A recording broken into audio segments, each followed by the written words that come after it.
Voilà. Alors je reprends les deux lignes. On est en train de parler de Mekoshesh Eitzim dans le désert. C'est le type qui a profané le Shabbat. À cause de ça, il est mis à mort. Qu'est-ce qu'en fin de compte il a fait? Quel acte il a fait pour mériter cette mise à mort? Il y a trois opinions. Amar Rab Yehuda Amar Shmuel Mekoshesh Ma'avir Arba Amot Bereshut Rabim Haba. Première opinion, qu'il a transporté du bois 4 amot dans le domaine public. Il a arraché du bois qui était auparavant attaché à la terre, à un arbre, c'est à cause de ça. Rav Acha Rabbi Yaakov Amar Ma'amer Hava. Il n'a pas arraché, il n'a pas transporté, il a rassemblé. Il y a un Av Melacha Ma'amer qui déteste des choses qui sont ou ramasser, c'est pas ramasser ou... Ramasser. Hein? Ramasser. Oui, mais c'est pas seulement ramasser, c'est quelque chose qui auparavant a été éparpillé et il a rassemblé. Je pense surtout c'est rassemblé. Il a rassemblé du bois qui était éparpillé par terre. Donc il y a trois opinions.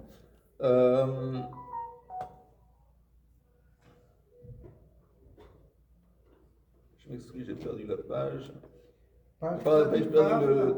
Oui, voilà. Alors, la Gemara demande le Maï Nafkamina, qu'est-ce que ça change en fin de compte? On sait que, bon, il a profané le Shabbat, il a été tué à cause de ça, mis à mort à cause de ça.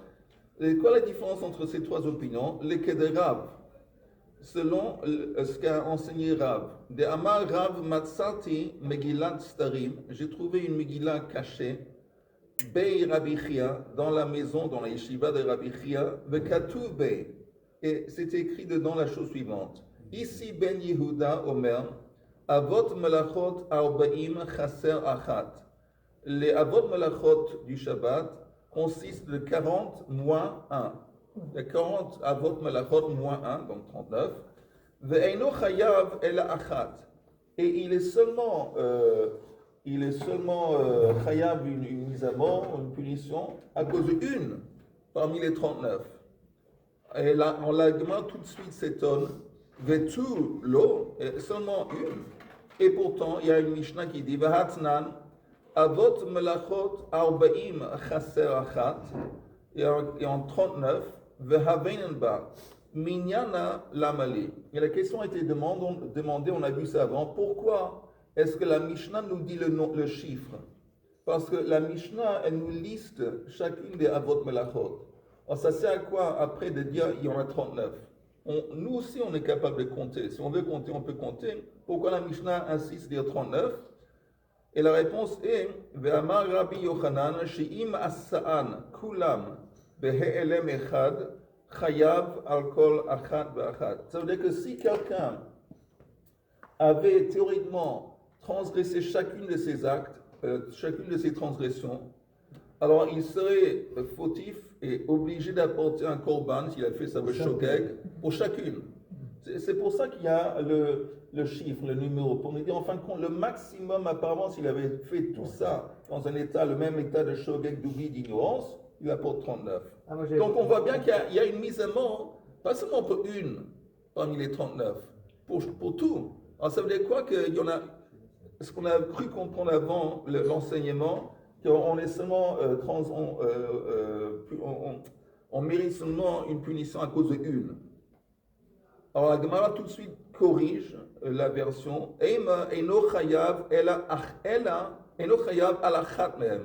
parmi les 39, il y en a une que si on ne la transgresse pas, on ne reçoit pas une punition. C'est comme ça qu'il faut comprendre. Il y a une exception à la règle des 39.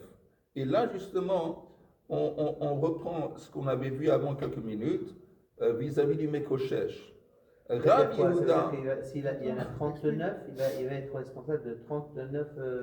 Oui, s'il a fait les 39 actes interdits dans le même état d'ignorance, de shogeg. Il va aller 39 ratay. Oui. Et pourquoi on dit qu'il y en a moins une? Parce qu'il y a une tradition dans cette Megillat Starim, la Megillah cachée, il y avait écrit qu'on a une parmi les 39 que tu ne reçois pas. Attends, Rav Yehuda Pshitele de Hama'avir Chayav. Alors, il y a un truc pour. Moi, c'est Batour, un truc qui est sûr pour Rav Yehuda, que quelqu'un qui transporte quelque chose 4 amot bereshut rabim, il est chayav mita. Comment on sait ça? Parce que Rabbi Yehuda, c'est lui qui a dit que le fameux Mekoshesh Eitzim dans le désert, il a reçu ce qu'il a reçu, la mise à mort, à cause du fait qu'il a transporté. Donc, dans l'esprit de Rabbi Yehuda, c'est sûr et certain que Ma'avir a transporté 4 amot, on est puni. Les matnita pshitele, tandis que la Braïta, elle dit, de tolesh chayav, que c'est un truc, c'est sûr, que quelqu'un qui arrache une chose qui était auparavant attachée, chayav. Verav Achabar Yaakov pshitele, pour lui c'est évident, de ma'amer chayav, quelqu'un qui rassemble quelque chose et l'entasse, c'est lui qui c'est sûr, il reçoit une punition. Mar savar ha'mihad lo isabka. Chacun des trois, il dit que cet acte en particulier, il n'y a aucun doute qui ne fait pas partie, il n'y a aucun doute que vis-à-vis de cet acte, cette transgression, il y a une punition. C'est vrai que parmi les 39, il y en a une pour laquelle on n'est pas puni. Mais dans l'esprit de chacun de ces trois opinions, cet acte en question, c'est sûr qu'il y a une punition. Alors, déplacer, c'est Rabbi Yehuda. Et la Matnite, elle dit que c'est Tolesh. Non, mais c'est qui? Et Arraché. Qu'est-ce qu'il dit ça? À la Mishnah. oui, une braïta, Rabbi Yaakov, il dit que c'est rassemblé, Ma'amer. Tanu Rabbanan, Mekoshesh zet slofrad. Et braïta dit que celui qui était en fin de compte responsable de les morceaux de bois le Shabbat, c'était slofrad. Il y a une opinion qui dit qu'il a fait ça exprès. Il a fait ça exprès pour démontrer au peuple la sévérité de Shabbat. Il a fait ça en dépit du fait qu'on lui a dit que c'est interdit, comme il s'est porté volontaire pour devenir voilà, ça c'est une opinion. C'est permis ça? Non. Tanu Rabbanan Mekoshesh zet slofrad. Vechen hu omer, veyu bnei Yisrael b'midbar, veimseu ish, vechule. Et plus tard c'est écrit Avinu met bamidbar. Il y a ici une xéra shava sur le mot midbar. C'est écrit que Bnei Israël était dans le midbar et ils ont trouvé un ish qui était Mekoshesh Eitzim, le Shabbat. Alors c'est écrit midbar. Il y a un autre verset qui parle de midbar, c'est les filles de Tzlofrad qui annoncent Avinu met bamidbar. Malehalan Tzlofrad, Afkan Tzlofrad. Divrei Rabbi Akiva. Donc Rabbi Akiva, lui, il prétend qu'il sait qui il est, ce fameux Mekoshesh Eitzim, c'est Tzlofrad. Vous savez ça? Non, c'est pas écrit texto. Nullement dans la Torah. Mais ici, ça c'est une allusion. Non, c'est Rashi qui apporte ça. C'est Rashi qui apporte. Oui, mais c'est pas écrit dans la Torah. Est-ce que le procès peut être révisé? On apprend la source. Une xéra shava sur le mot midbar. Hein? Un bon avocat, Ouais. il pourrait réviser ce procès aujourd'hui. Amar. de Blafik.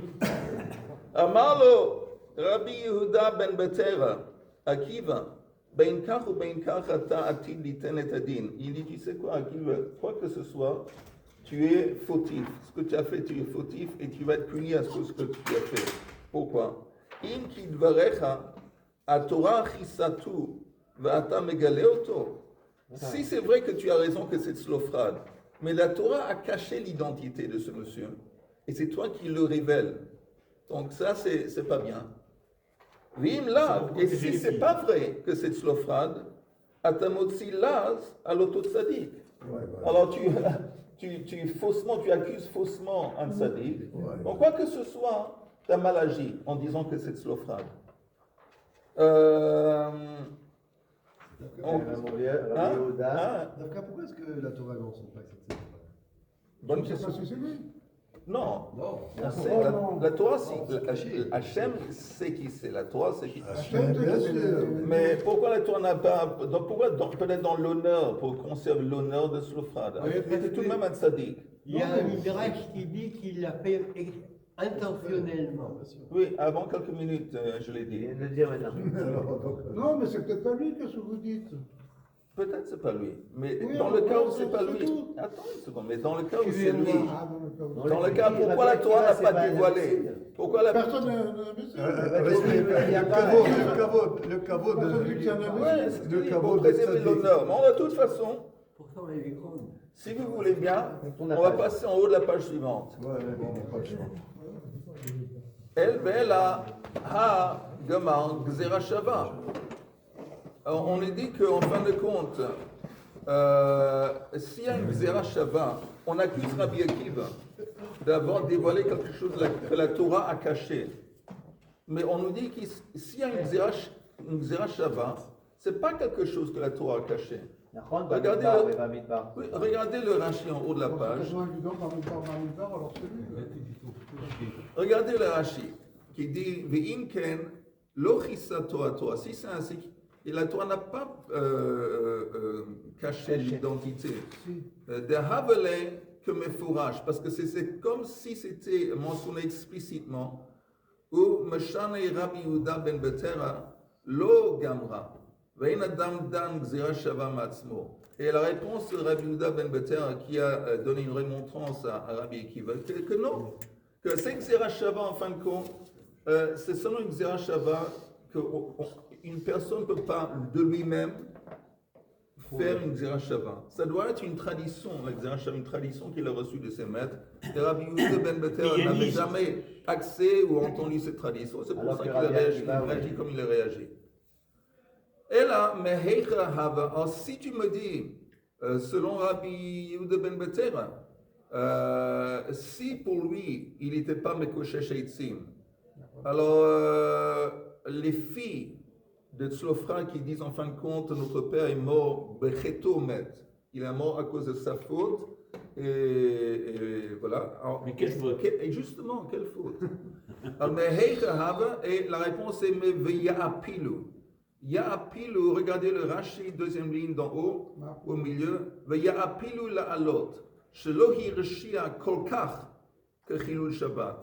Que après qu'ils ont fauté avec les Meraglim, Kadosh Baruch Hu leur a dit, vous ne pouvez pas rentrer maintenant, vous ne pouvez plus rentrer maintenant dans la terre d'Israël, et seulement plus tard, et vous devez faire une marche arrière et retourner dans le désert. Et eux, Ya'apilu s'écrit, ils se sont entêtés. Non, on y va, ça va. Et ils sont allés, ils ont tous été, ils ont subi une défaite très importante. Alors ça, c'était la faute. Ya'apilu. Et Rachid dit, c'est tout de même une autre faute, une toute autre catégorie de faute de quelqu'un qui mechalal Shabbat, befarhesia. Donc on nous dit, si tu me dis, il est responsable, ça c'était sa faute. Encore une fois, c'est beaucoup moins grave que Chilul Shabbat. Donc on parle de faute individuelle et collective. C'est une. Ah, Oui. oui, mais quand les filles ont parlé, ils ont dit qu'en fin de compte, il n'était pas parmi eux ceux qui ont fauté contre les Meraglim. Il n'était pas dans le coup. Lui, au contraire, il voulait entrer dans la terre. Et ils ont dit ça pour se justifier le fait qu'il ne mérite pas de perdre sa nachala, sa partie dans la terre d'Israël. Parce que c'est pas qu'il n'a pas voulu la terre d'Israël, c'est pas qu'il faisait partie, c'était Ya'apilu. De toute façon. Kayotse Bedava, on trouve un truc similaire en ce qui concerne un autre cas. Kayotse Bedava Ata Omer, Vayichar Af Hashem Ba, Vayelech. C'est écrit qu'Akadosh Baruch Hu s'est mis en colère avec eux et il est allé. Hashem est parti. Alors, Melamed She'af Aharon Nitztarea, livré Rabbi Akiva. Rabbi Akiva, lui, il dit qu'on comprend de là, de ce verset, que quand Akadosh Baruch Hu, il a donné la plaie à Myriam, il a aussi donné à Aaron. Tous les deux ont été punis parce que ils ont en quelque sorte accusé Moshe Rabbeinu d'aller contre la volonté divine. C'est quoi contre la volonté divine? Après Matan Torah, Akadosh Baruch Hu a dit Shuvu lachem le ohalechem, rentrez à vos tentes, et c'est compris que vous pouvez désormais résumer des relations conjugales. Reprendre. Et Moshe Rabbeinu n'a pas, il n'est plus jamais retourné vivre avec sa femme. Et sa femme apparemment s'est plaint envers Myriam. Myriam est venue. Et Myriam et Aaron, soi-disant, ils ont critiqué Moshe. Et Akadosh Baruch Hu leur a dit Moshe fait tout ce qu'il fait, c'est bien, il n'a pas fait. Et bref, Myriam a eu Sarah. Et Rabbi Akiva dit à partir de ce verset, j'apprends que aussi Aaron, Nitztarer, Amar lo Rabbi Yehuda ben Betera. Encore une fois, le même Rabbi Yehuda ben Betera lui donne une remontrance. Akiva, ben kach ou ben kach ata'atid liten atadin. Quoi que ce soit, tu es fautif et tu vas être puni à cause de ce que tu as dit. In kidvarecha, si c'est ainsi comme tu dis, si c'est vrai ce que tu dis, la Torah chisato, vata megale oto. La Torah n'a pas mentionné si Aaron, elle n'a pas dit qu'Aaron explicitement a reçu la tsarat. Alors pourquoi toi tu révèles une chose que la Torah a voulu cacher? Vim lav, et si c'est faux, atamotzi laz alotot tzadik. Encore une fois, alors si c'est faux, tu impliques quelque chose de mauvais sur un tzadik. Voilà. Ve'ela haktiv bam. Alors, on dit contre Rabbi Yehuda ben Betera, mais il dit comment lui il va comprendre le verset qui dit, que le verset qui a été cité par Rabbi Akiva, Ve'ichar af Hashem bam. Que Hashem s'est fâché avec eux, au pluriel. Alors, au pluriel, c'est pas seulement Myriam, ça comprendrait aussi Aaron. On répond à Hu ben Nezifa ba'alma. Il dit non. Le bam, ça veut dire qu'Akadosh Baruch Hu s'est fâché, disons, oralement, la remontrance a été également adressée à Aaron et à Myriam, mais la punition seulement à Myriam. Tanya Keman de Amar Af Aaron Isterer. Il y a une braïta qui apporte un support à Rabbi Akiva que Aaron en effet a reçu le tsarat, la plaie d'Irtiv, Vaïfen Aaron el Myriam. C'est écrit dans le texte que Aaron s'est tourné vers sa sœur et il voit que sa sœur a la plaie. Mais on dit ici, encore une fois, Vaïfen Aaron el Myriam, Vehine Metzorat. Tana shepana mitzara'ato. Le mot vaïfen, ça peut être tourné, il s'est tourné vers sa sœur, ou ça peut être, il a entendu, il a acquiescé les propos de sa sœur. Non, ça non. Mais c'est intéressant. Mais Mais shepana mitzara'ato, il a quitté son état de tsarat. Pana, on dit pana, on a quitté cet endroit pour aller quelque part d'autre. Ben Panu. Shepana mitzarato. Amar Reish Lakish achoshed baksherim loke begufo. Quelqu'un qui suspecte, quelqu'un qui est tzadik, qui cachère, il va être puni, il va être atteint au niveau de son corps. Si quelqu'un suspecte quelqu'un d'autre d'avoir fait quelque chose de mauvais et le type il est innocent, il va être puni avec son corps. Loke begufo d'irtiv, quel est l'exemple, la preuve? Vehen lo ya'aminu li. Moshe Rabbeinu, qu'est-ce qu'il dit? Ils vont pas me croire. Hen lo ya'aminu li. Oui, quand Akadosh Baruch Hu dit, tu vas aller leur dire que je t'ai parlé et la Géoula va venir et voilà. Alors Moshe répond, ils vont pas me croire. Ils sont donc pas dans un état qu'ils vont me croire. Ils vont dire que je suis méchichiste. Lo ya'aminu li. Alors qu'est-ce qui s'est passé? Vegalia kamei kudshabrichu de mehimne Israël. Mais Akadosh Baruch Hu, lui il savait qu'Am Israël allait le croire. Amar lo hen ma'aminim bnei ma'aminim. Akadosh Baruch Hu dit à Moshe, les Juifs en Égypte, c'est les ma'aminim bnei ma'aminim. Ils ont la émouna dans le sang, dans les gènes. Ils ont reçu ça de leurs ancêtres. Et ma'aminim bnei ma'aminim. Ve'ata ein sofra l'amin. Et toi, tandis que toi, tu vas voir que toi, en fin de compte, tu vas pas croire. C'est comme Mida Kenegel Mida. Chez Nehema, comme c'est écrit, Ya'an lo he'emantem bi. Quand Moshe Rabbeinu a frappé le rocher au lieu de parler au rocher, alors Kadosh Baruch Hu leur a puni aussi bien à Aaron et à Moshe, elle leur a interdit de rentrer en Israël. Et c'est écrit dans le texte, je vous ai tué parce que vous ne m'avez pas cru. Lo he'emantem bi. Donc voilà, ça c'est Ça, c'est Mais il y a le dialogue. il y a deux fois. La première fois, il lui a dit de taper le rocher. Et après, il a cru, Moshe Rabbeinu, qu'il devait taper le rocher. C'était pas mon Alors moment. qu'il devait. C'est pas un moment. Non, Oui, c'est le rocher. Akadosh Au même moment. Akadosh lui a dit il faut parler au rocher. La deuxième Les fois, il deux a dit fois. parler. Non, La il a première simplement fois. dit au commencement il a parlé. Rien est sorti. Après, Moshe il a tapé.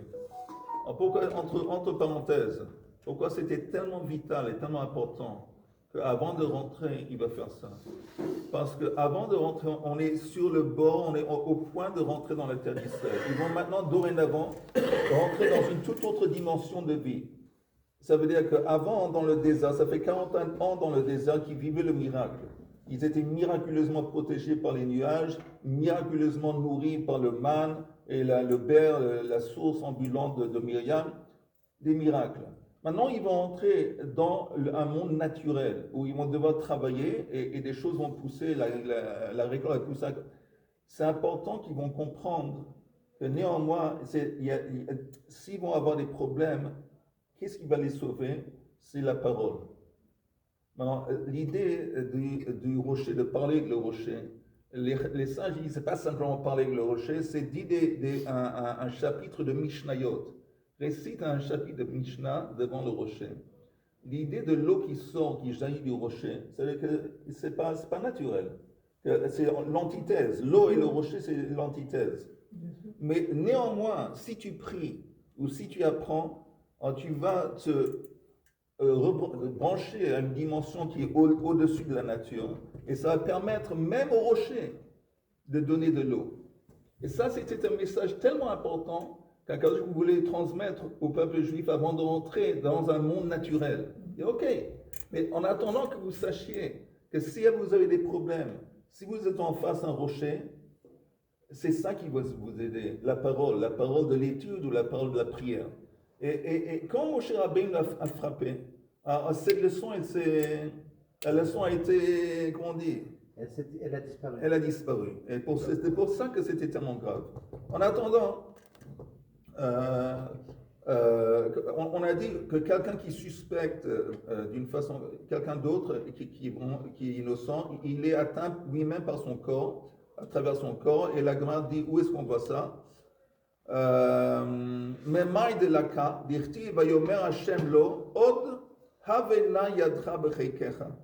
C'est écrit, mets ta main dans ta poche, disons. Amar Rav Rabbi Item Rabbi Yosef Rabbi Chinina. Midat Tova.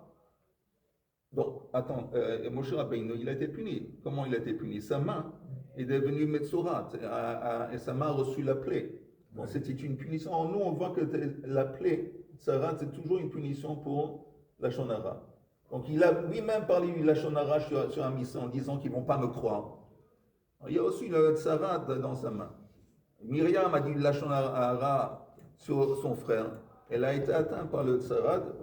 En attendant, la Gemara dit encore quelques lignes. Vayomer Hashem lo od havena yadcha becheikecha. Pardon, qu'est-ce qu'il a dit? C'est pas une punition. C'est un Qu'est-ce qu'il a signe. dit à Aaron pour avoir la lettre? Aussi, il a faussement accusé. Avec sa sœur, il s'est présenté. Il a dit Moshe, tu te comportes pas bien par le fait que tu as laissé tomber ta femme. Mais il n'a pas été puni. Il n'a rien dit. Il n'a pas, apparemment, parce que il était moins, disons, il était moins actif, atteint par tout ça que sa sœur. Sa sœur, c'est comment elle s'appelle? Tzipora qui est allée pleurnicher à Myriam. Et Myriam a pris à cœur, et apparemment la remontrance de Myriam à son frère, c'était plus chose. Elle a reçu la tsara. Alors on était d'accord qu'apparemment il a mal agi son frère. Il a parlé, mais c'était pas dans le même esprit, la même intensité que sa sœur. C'est elle qui a entraîné Aaron. Ouais, c'est toujours les femmes qui entraînent. Regarde, c'est Adam et Chava. Ferme-le. Pourquoi Tzipora, elle n'a pas reçu la paix? Pourquoi elle n'a pas reçu? C'est la pauvre. La plaie, pourquoi? C'est Elle est traumatisée. Mais elle devait savoir que son mari vient le chercher. Elle ne sait pas quand il parle. Il a parlé avec Moshe, il n'a pas parlé. J'imagine que Moshe tous lui les a dit maris ont aussi. rejoint leur femme. De toute Pas façon. elle. Amar Rabbi Item Mais il y a quand même une discussion là. Attends la discussion. Après la discussion, je vais juste finir ces quelques lignes. Amar Rava veitem Rabbi Yosef Rabbi Chanina, midat tova memaheret lavo midat puranut. On sait qu'il y a, comment on dit en français midat? Une qualité. Mesure. La mesure de la bonté du tov, elle arrive plus vite que la mesure de la punition de la puranut. Comment on apprend ça? De ilu b'midat puranut, ktiv veyotzia, vehinei yado metzurat. Vis-à-vis de la punition, c'est écrit dans la Torah, il a fait sortir Moshe sa main de sa poche, après qu'il a fait sortir... C'est pas la poitrine. Becheiko, ok. Après qu'il a fait sortir la main, il s'avère, il constate que c'est devenu, la main est devenue avec Tsarat. Metzorat Kesheled. Veille le Tova, tandis que dans la mesure du bon, de la bonté, c'est écrit que Yotsia Micheiko. Micheiko, c'est à partir, même quand il n'a pas eu le temps de faire sortir la main de sa poche, même quand la main était dans sa poche, elle est déjà retournée à la condition normale dans laquelle elle était auparavant. Elle a déjà été guérie, même avant de la sortir. Donc là, on voit, la punition arrive un peu plus tardivement. Pourquoi normalement la punition arrive un peu plus tardivement? Pour nous permettre de faire Shuvah. Mais ici, on voit que le Tov, il arrive tout de suite. Vayotsia mecheiko, vehinei shava kivsaro. Mecheiko, hu le shava kivsaro. Alors c'est écrit, tu vois bien, que même avant même de la faire sortir la main, tant qu'elle était toujours dans la poche, elle est déjà devenue, elle a déjà été guérie. Vaïvla mate Aaron et matotam. C'est écrit que le bâton de Aaron a avalé les bâtons des autres des magiciens égyptiens. Les Khartoumim. Amar Rabbi Elazar nes betor nes. Et ça c'est un double miracle. Pourquoi un double miracle? Parce que le bâton, il a avalé les bâtons. Il est devenu serpent, le bâton. Non, c'est ça. Il Il est devenu serpent, mais il est retourné, il est redevenu un bâton, et en tant que bâton, il a avalé les bâtons de... Donc ça, c'est chapeau. C'est bizarre parce que si le serpent il a avalé les autres serpents, comment est-ce que les autres serpents ont pu se redevenir des bâtons? Non. Le bâton a avalé les autres Il est bâtons. redevenu bâton. Mais le premier miracle. Non, mais c'est Le des moments premier différents. miracle, c'est que le premier miracle, c'est que le bâton lui-même, le serpent redevenu un bâton. Maintenant, en tant que bâton, un miracle, le bâton a pu avaler quoi que ce soit. Si c'est un serpent, je comprends qu'il l'avale. Mais non, mais il Les a avalé. autres bâtons sont devenus aussi des serpents. Oui, c'est vrai. Donc le serpent d'Aaron a mangé. Non, Il a avalé les autres C'est serpents. après, il a avalé. il a avalé les autres en tant que bâton. Ils ont fait un Ça, miracle. c'est Nes Betornes. Il y a eu un miracle. Maintenant, on va. Mais ça, c'est un deuxième Discussion tour. de. Lorsque Hachem montre buisson ardent, c'est des simanimes. C'est pas des punitions. Il donne deux simanimes. Richard, Moshe a demandé la question comment je sais? Ils vont pas me croire. Richard, il a dit ils vont pas me croire quand j'annonce la Géoula que je suis. Donc il donne deux simanimes. Alors tu entends un siman qu'il aurait pu donner. Par exemple, un siman, il aurait pu faire en sorte qu'il y a un arbre fruitier qui pousse de suite devant lui. Il a pu faire un signe sympa. Il n'a pas besoin de faire un signe qui consiste que dans son corps, il y a un morceau de son corps qui est atteint par la plaie. Tu es d'accord avec moi que ce n'est pas un signe très sympathique? Alors pourquoi il a eu un signe pas très sympathique? Parce qu'entre autres, c'était une punition que quelqu'un reçoit quand il suspecte faussement quelqu'un d'autre. Et c'est ce qu'il a fait. Il a faussement suspecté au Chashab Beksherim. En parlant d'Am Israël. Am Israël, oui, ils ont la croyance en eux, ils sont prêts à croire. Et Moshe Rabbeinu, là, il a fauté. Alors pour associer bon, la main, on va dire la punition de la main, ça rate, avec le bâton. Ça n'a rien à Non, voir. non, rien à voir. Alors, soit le bâton c'est un siman, Non, rien à c'est pas un voir. siman. Non, rien à voir. Le bâton, c'est un Oui, siman. mais bon, on Le associe bâton, les c'est un deux. siman. Non. T'as raison que ça semble un petit peu chaud. Mais ça fait partie du champ de la Gemara. Messieurs, Shabbat Shalom. Le saut au vote et encore une fois, préparez bien votre miklat. Rabbi Hanania Keshem, Asaka, le